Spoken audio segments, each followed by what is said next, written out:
ಇದೆಲ್ಲ ಕರೆಸ್ಕೊಳ್ಳಿ sir. Okay sir. ಅಕ್ಸಾ ಅನ್ನುವಂಥ ಒಂದು ಸಂಘಟನೆಯವರು 13ನೇ ತಾರೀಕು ನಮಗೊಂದು ಅರ್ಜಿಯನ್ನು ಕೊಟ್ಟಿದ್ದು.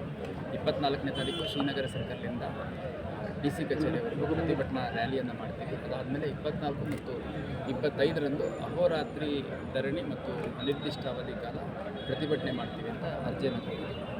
ಕಳೆದ ವರ್ಷ ಸೆಪ್ಟೆಂಬರ್ ತಿಂಗಳಲ್ಲಿ ಜುಬ್ಲಿ ಸರ್ಕಲಲ್ಲಿ ನಡೆದಂಥ ಘಟನೆ ಹಿನ್ನೆಲೆಯಲ್ಲಿ ಮತ್ತು ಇಲ್ಲಿನ ಕಾನೂನು ಸುವ್ಯವಸ್ಥೆ ಪರಿಸ್ಥಿತಿಯನ್ನು ಅವಲೋಕನ ಮಾಡಿ ನಾವು ಕೆಲವು ಕ್ವಶನ್ಸನ್ನು ಅವ್ರಿಗೆ ಕೇಳಿದ್ವಿ, ಕೆಲವು ಕ್ಲಾರಿಫಿಕೇಷನ್ ಕೇಳಿದ್ವಿ. ಎಲ್ಲಿಂದ ಬರ್ತಾರೆ, ಎಷ್ಟು ಜನ ಬರ್ತಾರೆ, ಯಾರು ಆರ್ಗನೈಸರು, ಇದು ಜವಾಬ್ದಾರಿ ಯಾರು ತೆಗೆದುಕೊಂಡೆ, ಅದೇ ರೀತಿ ಸಾಕಷ್ಟು ಪ್ರಶ್ನೆಗಳನ್ನು ಕೇಳಿದ್ವಿ. ಆ ಪ್ರಶ್ನೆಗೆ ನಮಗೆ ಸಮರ್ಪಕವಾಗಿ ಉತ್ತರ ಕೊಟ್ಟಿಲ್ಲದ ಹಿನ್ನೆಲೆಯಲ್ಲಿ ನಾವು ಅನುಮತಿಯನ್ನು ನಿರಾಕರಣೆ ಮಾಡಿದ್ವಿ. ಅದಾದಮೇಲೆ ಅವರು ಇನ್ನೊಂದು ನಿರ್ದಿಷ್ಟ ಸ್ಥಳದಲ್ಲಿ ನಾವು ಪ್ರತಿಭಟನೆ ಮಾಡ್ತೀವಿ ಅಂತ ಹೇಳಿದ್ರು. ಅದಕ್ಕೂ ಕೂಡ ಅವರು ನೀಡಿದಂಥ ಮಾಹಿತಿ ಸಫಿಷಿಯೆಂಟ್ ಇರಲಿಲ್ಲ ಅಂತ ಅದು ಕೂಡ ನಿರಾಕರಣೆ ಮಾಡಿದ್ವಿ. ಅದರ ಹಿನ್ನೆಲೆಯಲ್ಲಿ ಅವರು ಇವತ್ತು ಬೆಳಗ್ಗೆ ಒಂದು ರಿಟ್ ಪಿಟಿಷನ್ ಫೈಲ್ ಮಾಡಿ ಹೈಕೋರ್ಟಿಗೆ ಅಪ್ರೋಚ್ ಆಗಿದ್ದಾರೆ. ಹೈಕೋರ್ಟಲ್ಲಿ ನಮ್ಮ AAG ಅವರು ನಮ್ಮ ಒಂದು ನಿಲುವನ್ನು ಮಂಡಿಸಿದ್ದಾರೆ. ಅದರ ಹಿನ್ನೆಲೆಯಲ್ಲಿ ಅವರು ಅಕ್ಸಾ ಫೌಂಡೇಶನ್ ಆರ್ಗನೈಸೇಷನ್ ಅವರಿಗೆ ಮತ್ತೊಮ್ಮೆ ನೀವು ಹೋಗಿ ಕಮಿಷನರ್ಗೆ ರಿಕ್ವೆಷನ್ ಕೊಡಿ, ಅವರೇನು ಕ್ಲಾರಿಫಿಕೇಷನ್ ಕೇಳ್ತಾರೆ ಅದನ್ನು ನೀವು ಕೊಡಿ. ಕೊಟ್ಟಂಥ ಸಂದರ್ಭದಲ್ಲಿ ಅಲ್ಲಿನ ಸ್ಥಳೀಯ ಪರಿಸ್ಥಿತಿಗಳನ್ನು ಅವಲೋಕನ ಮಾಡಿ ಅವರೇನು ನಿರ್ಧಾರ ತೊಗೊತಾರೆ ಅದ್ರ ಮೇಲೆ ನಿಮಗೇನಾದರೂ ಅಸಮಾಧಾನ ಇದ್ದರೆ ಮತ್ತೆ ನ್ಯಾಯಾಲಯಕ್ಕೆ ಅಪ್ರೋಚ್ ಆಗಿ ಅಂತ ಒಂದು ಇವತ್ತು ಫೈಲ್ ಮಾಡಿದ ಪಿಟಿಷನ್ಗೆ ಮಾರ್ಚ್ 2ನೇ ತಾರೀಕು ಒಳಗಡೆ ರಿಪ್ಲೈ ಕೊಡಿ ಅಂತ ಈ ಎರಡು ವಿಷಯಗಳನ್ನು ಮಾನ್ಯ ಉಚ್ಚ ನ್ಯಾಯಾಲಯ ಇವತ್ತು ಆದೇಶ ನೀಡಿದೆ. ಅದರ ಹಿನ್ನೆಲೆಯಲ್ಲಿ ಸಂಘಟನೆಯ ಅಧ್ಯಕ್ಷ ಯಾರಿದ್ದಾರೆ ಅವ್ರು ಮತ್ತೆ ಬಂದು ನಮಗೆ ಅರ್ಜಿ ಕೊಡ್ತೀವಿ ಅಂತ ಹೇಳಿದ್ದಾರೆ. ಅರ್ಜಿ ಕೊಟ್ಟಂಥ ಸಂದರ್ಭದಲ್ಲಿ ಅಗತ್ಯ ರೀತಿಯಲ್ಲಿ ಅದನ್ನು ಅಗತ್ಯ ಕ್ರಮವನ್ನು ಕೈಗೊಳ್ಳಲಾಗುತ್ತೆ. ನಾಳೆ ಸರ್ ಅದರ ಜೊತೆಗೆ BJP ಪಕ್ಷದ ವತಿಯಿಂದ ಏನು ಕಾನ್ಸ್ಟಿಟ್ಯೂನ್ಸಿ ನಂಬರ್ 73 ಸರ್ BJP ಪಕ್ಷದ ವತಿಯಿಂದ ಕಾನ್ಸ್ಟಿಟ್ಯೂನ್ಸಿ ನಂಬರ್ 74 ಈ ಸ್ಥಳೀಯ ಶಾಸಕರು ಅರವಿಂದ ಬೆಲ್ಲದವರಿದ್ದಾರೆ. ಅವರ ಒಂದು ಕಾನ್ಸ್ಟಿಟ್ಯೂನ್ಸಿ ಅಧ್ಯಕ್ಷರು ಯಾರಿದ್ದಾರೆ ಅವರು ಬಂದು ಒಂದು ಅರ್ಜಿಯನ್ನು ಕೊಟ್ಟಿದ್ದರು.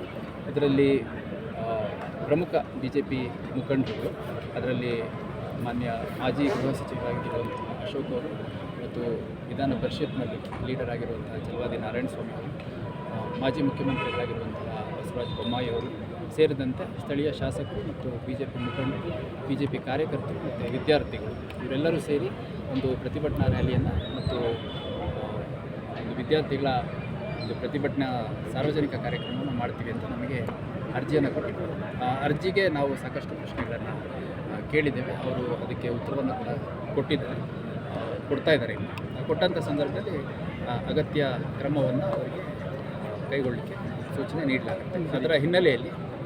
ಅದರ ಹಿನ್ನೆಲೆಯಲ್ಲಿ ನಾವು ಒಂದು ಉತ್ತಮ ರೀತಿಯ ಬಂದೋಬಸ್ತನ್ನು ಮಾಡಬೇಕು ಅಂತಂದು ನಮ್ಮ ಅಧಿಕಾರಿ ಸಿಬ್ಬಂದಿಗಳ ರೋಲ್ಗಳನ್ನು ಮಾಡಿದ್ದೇವೆ. ಮತ್ತು ಈಗಾಗಲೇ ಸಾಕಷ್ಟು ಬಾರಿ ನಾವು ವಿದ್ಯಾರ್ಥಿಗಳನ್ನು ಭೇಟಿ ಮಾಡುವಂಥದ್ದು ಮತ್ತು ಅವರಿಗೆ ಮುಂದಿನ ಕಾನ್ಸಿಕ್ವೆನ್ಸಸ್ ಏನಿರುತ್ತೆ ಕಾನೂನು ಕೈಗೆತ್ತಿಕೊಂಡಂಥ ಸಂದರ್ಭದಲ್ಲಿ ಮತ್ತು ಕಾನೂನು ಸುವ್ಯವಸ್ಥೆ ಸಮಸ್ಯೆ ಎದುರಾದಂಥ ಸಂದರ್ಭದಲ್ಲಿ ಅದನ್ನು ಮನವರಿಕೆ ಮಾಡಿಕೊಳ್ಳುವಂಥ ಕೆಲಸ ಮಾಡಿದ್ವಿ. ಇವತ್ತು ಕೂಡ ಕೋಚಿಂಗ್ ಇನ್ಸ್ಟಿಟ್ಯೂಟ್ಸ್ ಇರ್ಬೋದು, ಲೈಬ್ರರಿ, ಮೆಸ್ಸು, PG ಅವರೆಲ್ಲರ ಓನರ್ಗಳು ಯಾರಿದ್ದಾರೆ ಅವ್ರು ಕರೆದುಬಿಟ್ಟು ವಿದ್ಯಾರ್ಥಿಗಳಿಗೆ ಮಾರ್ಗದರ್ಶನ ನೀಡಲಿಕ್ಕೆ ಹೇಳಿದ್ದೇವೆ. ಅವರು ನಾವೇನು ಅರ್ಜಿಗೆ ರಿಪ್ಲೈ ಕೇಳಿದ್ದೀವಿ ಅದನ್ನು ಕೊಟ್ಟಂಥ ಸಂದರ್ಭದಲ್ಲಿ ಅಗತ್ಯ ಕ್ರಮ ಕೈಗೊಳ್ಳಬೇಕು. ಡಿಪ್ಲಾಯ್ಮೆಂಟ್ ಏನೇನು ಮಾಡ್ತೀರಿ, ಆಮೇಲೆ ಪ್ರತಿಭಟನೆ ರೂಪುರೇಷನ್ಸ್ ಇದೆ, ಎಲ್ಲಿಂದ ಎಲ್ಲಿವರೆಗೆ ಮೆರವಣಿಗೆ? ಅವ್ರು ನಮಗೆ ಕೇಳಿರುವಂಥದ್ದು ಶ್ರೀನಗರ ಸರ್ಕಲ್ ಏನು ಹಿಂದೆ ಇದೆ, ಶ್ರೀನಗರ ಸರ್ಕಲಿಂದ ಮಿಚಿಗನ್ ಕಾಂಪೌಂಡ್ ಅಂತ ಇದೆ, ಸುಮಾರು 1.3 ಕಿಲೋಮೀಟರ್ ಸ್ಟ್ರೆಚ್ ಇದೆ. ಆ ಸ್ಟ್ರೆಚ್ಚಲ್ಲಿ ಪ್ರತಿಭಟನಾ ರ್ಯಾಲಿ ಮುಖಾಂತರ ಅಲ್ಲಿ ಒಂದು ಕಾರ್ಯಕ್ರಮಕ್ಕೆ ಸಮಾವೇಶಗೊಂಡು ಕಾರ್ಯಕ್ರಮ ಮಾಡ್ತೀವಿ ಅಂತಂದು ಹೇಳಿದ್ದಾರೆ. ಅದರಲ್ಲಿ ಸಾಕಷ್ಟು ಮಾಹಿತಿಯ ಕೊರತೆ ಇದೆ ಇಲ್ಲಿ. ಅಂದರೆ ಎಷ್ಟು ಜನ ಸೇರ್ತಾರೆ, ಆಮೇಲೆ ಸಮಯ ಏನು, ಮಾರ್ಗ ಯಾವುದು ಅನ್ನೋದೆಲ್ಲ ಸ್ವಲ್ಪ ಇನ್ನೂ ಗೊಂದಲ ಇದೆ. ಹಾಗಾಗಿ ಅವರು ಆಯೋಜಕರು ಬಂದಿದ್ದಾರೆ, ಅವ್ರ ಜೊತೆ ಸಮಾಲೋಚನೆ ಮಾಡಿ ಮುಂದಿನ ಅಗತ್ಯ ಕ್ರಮ ಕೈಗೊಳ್ಳಬೇಕು.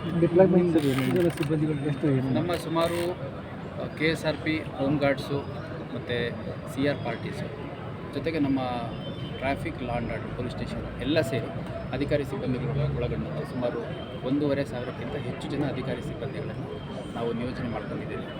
ಈ ಮೂಲಕ ನಿಮ್ಮೆಲ್ಲರ ಮುಖಾಂತರ ಪ್ರತಿಭಟನೆಗೆ ಮತ್ತು ಕಾರ್ಯಕ್ರಮಕ್ಕೆ ಅನುಮತಿ ನೀಡಿದ್ದೇ ಆದಲ್ಲಿ ಭಾಗವಹಿಸುವಂಥ ಎಲ್ಲ ಆರ್ಗನೈಸರ್ಸ್ ಇರ್ಬೋದು, ಮುಖಂಡರುಗಳಿರ್ಬೋದು, ವಿದ್ಯಾರ್ಥಿಗಳಿರ್ಬೋದು, ಉದ್ಯೋಗಾಕಾಂಕ್ಷಿಗಳಿರ್ಬೋದು, ಎಲ್ಲರೂ ಅತ್ಯಂತ ಶಾಂತಿಯುತವಾಗಿ ಈ ಒಂದು ಕಾರ್ಯಕ್ರಮವನ್ನು ಅನುಮತಿ ನೀಡಿದಾಗ ಮಾಡಬೇಕು. ಯಾವುದೇ ಕಾರಣಕ್ಕೂ ಯಾರು ಕಾನೂನನ್ನು ಕೈಗೆತ್ತಿಕೊಳ್ಳುವಂಥ ಕೆಲಸ ಮಾಡಬಾರ್ದು. ಧಾರವಾಡ ಒಂದು ಶ್ರೇಷ್ಠ ನಗರ, ನಮಗೆಲ್ಲ ಗೊತ್ತಿದೆ. ಇದು ದ.ರಾ ಬೇಂದ್ರೆ ಅಂತ ಪುಣ್ಯಾತ್ಮರು ಓಡಾಡಿರುವಂಥ ಜಾಗ, ವಿದ್ಯಾಕಾಶಿ ಅಂತ ಕರೀತಾರೆ. ಈ ಊರಲ್ಲಿ ಇದುವರೆಗೂ ಲಕ್ಷಾಂತರ ಜನ ಬಂದು ಉದ್ಯೋಗವನ್ನು ಹರಿಸಿ ಬಂದು ಉದ್ಯೋಗ ಪಡ್ಕೊಂಡು ಹೊರಗಡೆ ಹೋಗಿರುವಂಥದ್ದು ನಾನು ಈಗಷ್ಟೇ ಕೇಳ್ತಾ ಇದ್ದೆ. ನಮ್ಮ ಸಿಬ್ಬಂದಿಗಳಲ್ಲಿ ಸುಮಾರು 70% ಸಿಬ್ಬಂದಿ ಮತ್ತು ಅಧಿಕಾರಿಗಳು ಇದೇ ವಿದ್ಯಾಕಾಶಿಯಲ್ಲೇ, ಇದೇ ಧಾರವಾಡದಲ್ಲಿ, ಇದೇ ಸಪ್ತಾಪುರ ಸುತ್ತಮುತ್ತ ಓದಿ ಅವರು ಉತ್ತೀರ್ಣರಾಗಿ ಉದ್ಯೋಗಿಗಳಾಗಿರುವಂಥದ್ದು. ಹಂಗಾಗಿ ಇಲ್ಲಿನ ವಾತಾವರಣ, ಇಲ್ಲಿನ ಕಾನೂನು ಸುವ್ಯವಸ್ಥೆ ಮತ್ತು ಇಲ್ಲಿನ ಒಂದು ಸ್ಯಾಂಕ್ಟಿಟಿ ಏನಿದೆ ವಿದ್ಯಾಕಾಶಿ ಅಂತಂದು, ಅದನ್ನು ಉಳಿಸ್ಕೊಳ್ಳೋ ನಿಟ್ಟಿನಲ್ಲಿ ಪ್ರತಿಯೊಬ್ಬರು ಅತ್ಯಂತ ಜವಾಬ್ದಾರಿಯುತವಾಗಿ ನಡ್ಕೋಬೇಕು ಅಂತ ನಾನು ಮನವಿ ಮಾಡಲಿಕ್ಕೆ ಇಷ್ಟಪಡ್ತೀನಿ. Okay sir.